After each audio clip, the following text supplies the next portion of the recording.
September 12th Daily Devotional, Lift 'em Up by Ellen G. White. Salvation of Children.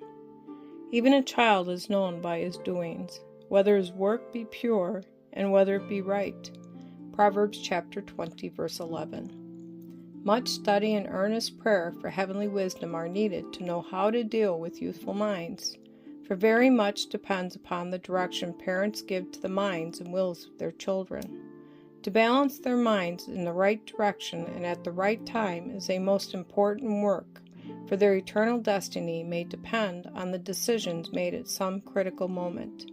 How important, then, that the minds of parents be as free as possible from perplexing, wearing care and temporal things, that they may think and act with calm consideration, wisdom, and love, and make the salvation of the souls of their children the first and highest consideration.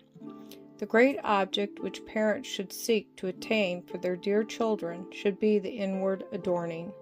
Parents cannot afford to allow visitors and strangers to claim their attention, and by robbing them of time, which is life's great capital, make it impossible for them to give their children each day that patient instruction which they must have to give right direction to their developing minds. This lifetime is too short to be squandered in vain and trifling diversion, in unprofitable visiting, in needless dressing for display, or in exciting amusements. We cannot afford to squander the time given us of God, in which to bless others and in which to lay up for ourselves a treasure in heaven.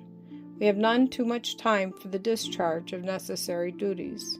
We should give time to the culture of our own hearts and minds in order that we may be qualified for our life work.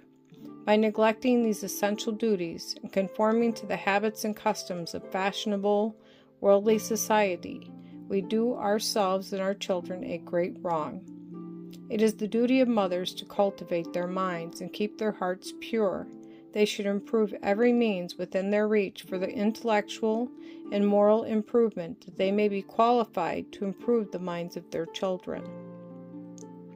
Those who indulge in their disposition to be in company will soon feel restless unless visiting or entertaining visitors. Such have not the power of adaptation to circumstances. The necessary sacred home duties seem commonplace and uninteresting to them. They have no love for self-examination or self-discipline. The mind hungers for the varying, exciting scenes of worldly life. If parents would feel that it is a solemn duty enjoined upon them of God to educate their children for usefulness in this life, if they would adorn the inner temple of the souls of their sons and daughters for the immortal life, we should see a great change in society for the better.